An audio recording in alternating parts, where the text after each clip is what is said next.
Hop là, salut à tous, c'est Andorélien, donc on se retrouve pour ma première vidéo. Voilà, j'ai récupéré la tablette du lycée et j'ai fait un stylet avec une éponge, donc on va pouvoir tout de suite commencer. Donc c'est un problème d'algèbre avec des polynômes, des matrices, de la réduction un petit peu classique. Donc la première question, elle est surtout là pour nous donner de l'inspiration pour la deuxième question, où là il va falloir, qui est un peu compliquée, où là il va falloir prendre des initiatives. Donc d'abord on va faire la première question. Donc pour la première question, on a cette application-là, U, qui a M associe AM ou AMB. Donc le produit matriciel, il est linéaire. Et ensuite, comme les deux produits matriciels sont linéaires et que c'est une combinaison linéaire de composantes linéaires, U est aussi linéaire. Et on peut clairement voir aussi que c'est un endomorphisme. Donc d'abord, on a cette valeur propre de A et cette valeur propre de B. Donc c'est des valeurs propres complexes. Et en fait, on sait qu'elles existent, on sait qu'il y a au moins une valeur comme ça, parce que les polynômes caractéristiques de A et de B, qui sont des polynômes de degré n, à valeur, sont scindés dans C, par Bergos. Donc on sait qu'il y a au moins un alpha et un bêta qui existent. Donc ensuite, l'idée, c'est de montrer que alpha moins bêta, et donc on va en prendre un, deux au hasard, et on va montrer que alpha moins bêta est bien en fait une valeur propre de U. Donc pour ça, on peut faire, c'est qu'on peut utiliser, donc je vais vous montrer, on peut utiliser en fait des vecteurs propres de A et de B. Donc, hop. Si jamais on prend par exemple XA, un vecteur propre, donc vecteur propre, je vais noter avec une flèche comme ça, de A pour la valeur alpha, donc pour alpha, et de même XB, vecteur propre pour B, donc pour la valeur bêta. Dans ce cas-là, en fait, ce qu'on observe, c'est que si jamais on fait, donc, on sait que U, si jamais on cherche un vecteur propre de U, il ne peut pas être de la même dimension que XA et XB, parce que du coup, XA, c'est une colonne, en fait, c'est une matrice colonne avec n lignes. Nous, ce qu'on cherche, c'est une matrice, donc XF, X final, comme candidat, comme valeur propre, qui soit en fait carré avec NN. Donc en fait, ce qu'on voit, c'est que pour obtenir une telle matrice, à partir de deux vecteurs propres, de deux matrices colonnes, et ce qu'on peut faire, c'est qu'on peut prendre une matrice comme ça, colonne, et on peut prendre l'autre matrice colonne retournée, donc on peut prendre sa transposée, et de cette manière-là, on a bien en fait une matrice qui soit carrée de dimension n. Hop. Donc, hop. Tout ça, c'est ce que j'ai fait tout à l'heure pour tester la tablette. Hop, on n'a plus. Enfin, on va en avoir peut-être besoin tout à l'heure. Hop. Hop. Donc, pour ça. Putain. Hop.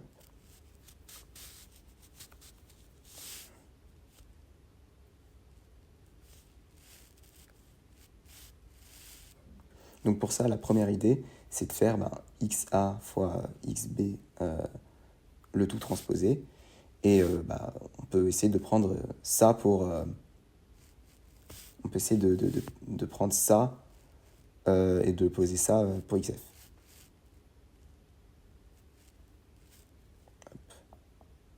Hop. Voilà. Donc dans ce cas-là, si jamais on fait A, XA, XB, T, moins XA, XB, T, B, ici, on a bien ce qu'on veut. Donc ici, c'est bien égal à alpha XA, XB, T. Donc c'est bien alpha fois XF. Et ici, ce qu'on voudrait, ce serait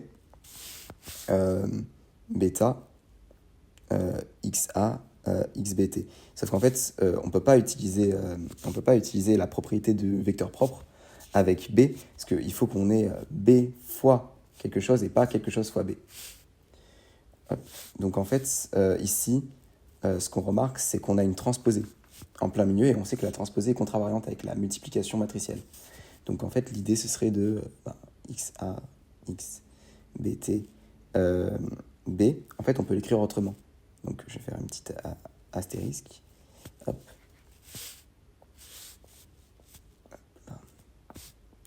En fait, ceci, ça serait écrit comme x. Du coup, c'était b en premier. Donc, on va mettre b en premier.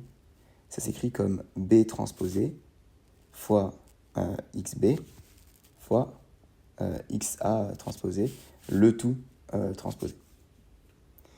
On peut se dire que c'est intéressant parce que du coup l'idée ce serait d'utiliser ce produit-là pour faire en fait apparaître bêta fois xb, sauf qu'en l'occurrence xb c'est un vecteur propre pour b mais pas pour b transposé. Il se trouve que ici dans ce cas précis en fait ça va fonctionner, on va pouvoir trouver un vecteur propre, un vecteur colonne non nul qui soit vecteur propre pour b transposé pour la valeur bêta parce que et seulement parce que on a en fait tout le temps cette propriété-là qui est vraie, on sait en fait que le spectre de donc dans C, le spectre de B est égal au spectre de B transposé. Donc ça c'est tout simplement parce que le spectre de B, on peut faire une double inclusion si vous voulez, mais ça se voit facilement, donc je vais faire que un sens. Hop.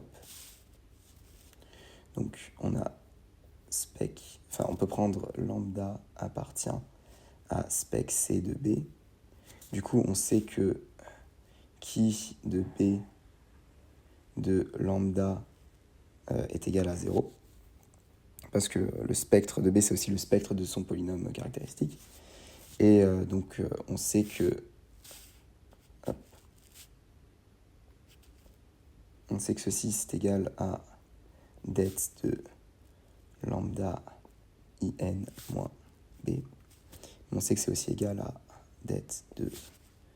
On sait que det de A, c'est égal à det de A transposé, donc on peut tout transposer à l'intérieur. Donc in transposé, c'est égal à in directement, moins B transposé. Et en fait, ça, c'est égal à ici de B transposé de lambda. Donc là, en fait, on vient bien de trouver que...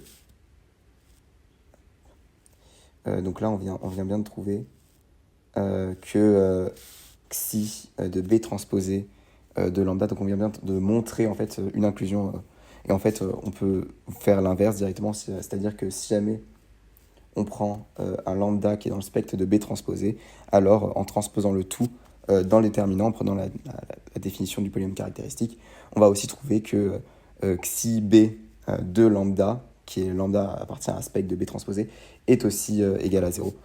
Donc en fait c'est comme ça qu'on montre que il y a deux matrices, peu importe si elles sont transposées ou pas, ont le même spectre. Donc, on va revenir à ce qu'on avait avant. Donc, en fait, si on revient à ce qu'on a fait avant, donc tout en haut, hop, en fait, il suffirait pour xf de ne pas prendre un vecteur propre de B, mais un vecteur propre de B transposé. Donc voilà, on va juste noter B transposé ici, B transposé ici, B transposé ici. Et en fait, ici, on va pouvoir utiliser l'astérisque de tout à l'heure. Et en fait, on va bien remarquer que ça va donner, donc ça va donner avec ce qu'on a vu tout à l'heure, x de B transposé fois B, non, du coup, c'est B transposé ici. Hop, attendez. Voilà. B fois xb transposé fois, juste un peu mal écrit, donc je réécris. Voilà. B transposé fois x de B transposé fois xa transposé, le tout encore transposé. Hop. Et en fait, on remarque que dans ce cas-là, ça nous donne bien alpha. Donc, hop, ça nous donne bien alpha moins bêta. Donc c'est bien égal à alpha moins 1 fois xf. Et donc xf, on peut aussi vérifier que xf est non nul, mais en fait xf est non nul parce que c'est le produit de deux vecteurs colonnes non nuls. Donc à un moment, il y aura un coefficient ici non nul nécessairement, un coefficient ici non nul nécessairement, et donc ce coefficient-là dans xf, ce sera non nul. Donc de xf qui est bien non nul. Voilà, donc là on vient de finir la première question. Donc on vient de montrer ici que si jamais on a alpha et bêta valeur propre, on a bien alpha moins bêta qui est valeur propre de U. Maintenant, on va passer à la deuxième question qui est un peu plus ardue, qui est un peu plus théorique en fait. Mais vu tout ce qu'on a vu avant, en fait, ça va nous aider. On veut trouver une condition nécessaire et suffisante pour qu'il existe un M non nul tel que AM est égal à MB. Donc l'idée, en fait, c'est de montrer que donc, sur l'endomorphisme U qu'on a présenté avant, en fait, l'idée serait de montrer que le noyau de U, il est non nul. Et en fait, si jamais on montre que le noyau de U est non nul, ben, on a gagné. Et pour montrer que le noyau de U est non nul, hop, je vais descendre plus bas, hop, pour montrer que le Ker de U est non nul, en fait, ça revient à montrer que on peut montrer que Ker de on peut montrer que 0 est valeur propre de U. Hop. Donc Ker de 0 ID moins U. Donc ça, c'est égal en fait à Ker de U. Et en gros, ça, en fait,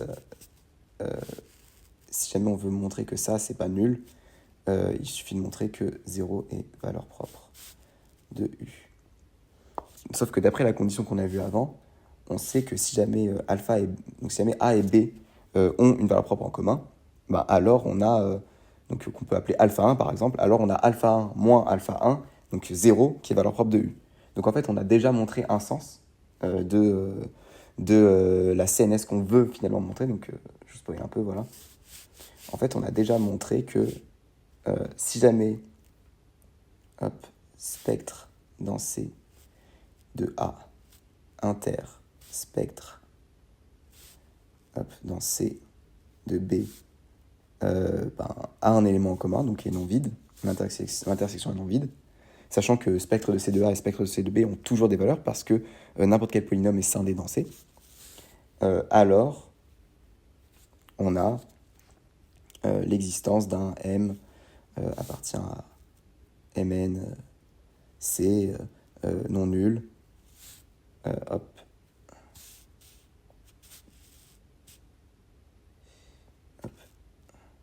tel que AM égale MB. Hop, donc moi maintenant ce qu'on veut faire c'est trouver en fait le sens réciproque. Donc c'est ce qu'on va faire maintenant. On va essayer de montrer le sens réciproque.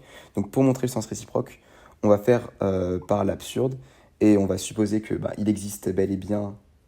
Donc on va supposer qu'il existe bel et bien un M non nul qui vérifie cette propriété-là.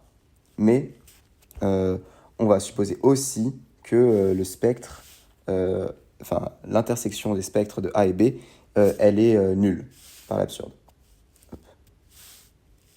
Hop là. Donc,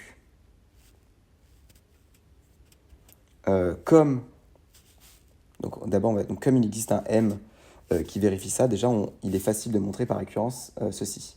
On peut montrer par récurrence que pour tout K appartient à N, on a A puissance K M qui est égal à M, oula je me suis tombé, qui est égal à M fois B puissance K. Hop, K. Donc, comment on fait pour montrer ça? C'est simple. D'abord, on a A. Par exemple, je vais vous faire le cas pour K égale 2. Et en fait, vous allez voir que ça se généralise facilement par récurrence. Et, par exemple, on a M qui est égal à... Donc, ceci-là, c'est égal à MB. Donc, c'est égal à AMB. Et ensuite, AM, on peut réappliquer encore. Et c'est ça, en fait, ça fait MB. Et donc là, on vient de montrer que AM égale MB carré. En fait, par récurrence immédiate, on peut montrer ça pour tout cas. Donc, une fois qu'on a cette propriété-là, ce qui est intéressant, ce qu'on peut remarquer, c'est qu'on peut l'utiliser sur les polynômes. C'est-à-dire qu'on prend un polynôme P qu'on applique à A, et en fait, on a que PA de M, c'est égal en fait à M P de B. Par exemple, si P c'est un polynôme qui s'écrit I égale 0, des alpha I, du coup, alpha I grand X I, N. En fait, on va voir que P de A M, c'est égal à somme de I égale 0 jusqu'à n des alpha i a i m. Et en fait, hop, ce qu'on vient de démontrer, hop, c'est que ceci, hop, c'est égal à m fois bi.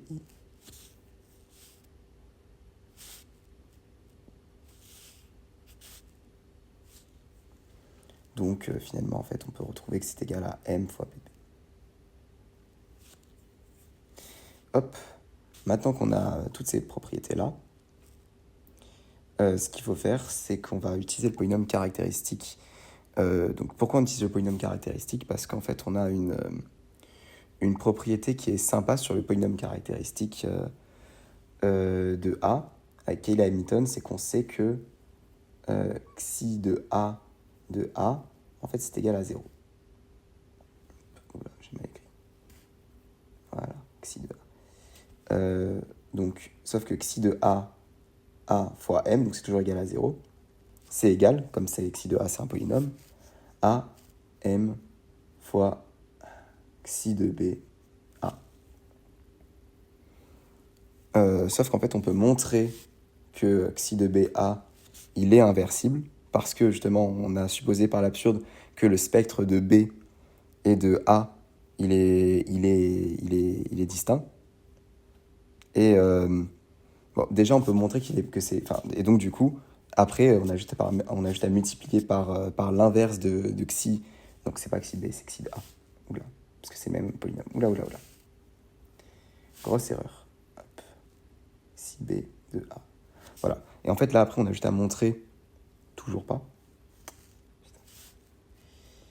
Hop. Voilà, c'est égal à xi A de B. Et en fait, on a juste à montrer que xi A de B est inversible. Et après, on multiplie par l'inverse. Et on aura m qui est, par hypothèse, non nul, puisqu'on a dit que ce m était non nul pour lequel A et B commutaient.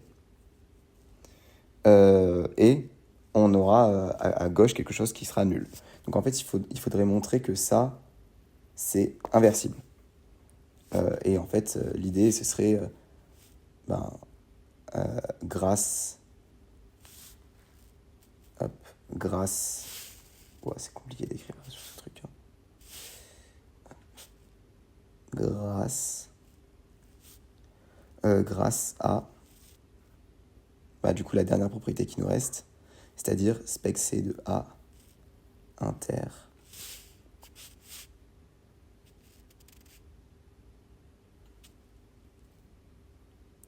spec C de B égale vide. Donc, hop.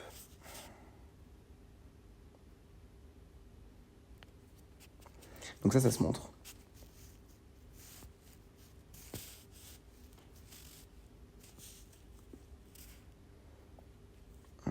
Hop.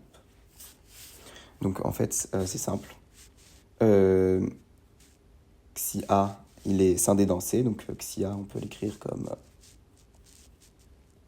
I égale 0 jusqu'à R d x, oula, x moins alpha i, hop, m i. Donc c'est la multiplicité de chacune des valeurs propres dans le polynôme caractéristique de A. Donc on a que... Donc l'objectif serait de montrer que det de xi A de B est non nul. Donc ça, on peut l'écrire comme... Donc on va utiliser la multiplicativité du déterminant. I égale 0. R de det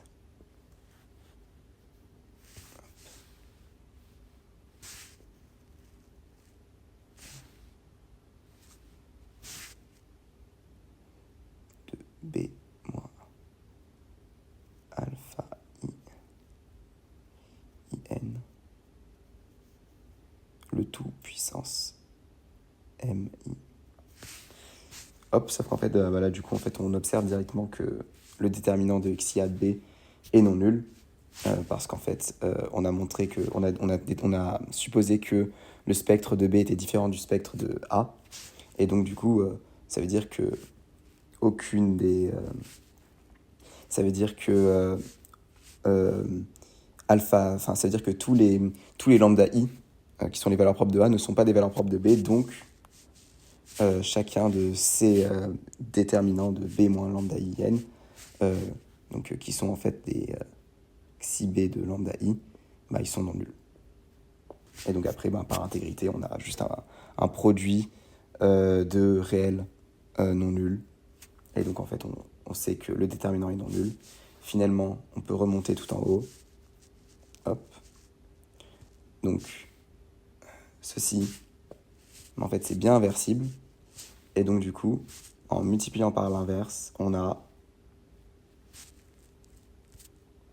xi A de A M fois, donc l'inverse, on va l'appeler xi A de B moins 1, qui est égal à M. Sauf que tout ça, en fait, ça c'est égal à 0, donc tout ça c'est égal à 0. Et ça, par hypothèse, c'est non nul, donc on a une contradiction. Et en fait, on a réussi à démontrer, hop, on a une contradiction, et donc en fait, on a réussi à démontrer ce sens. Voilà. C'était un peu long, c'était un peu... voilà, mais c'est la première vidéo de toute façon.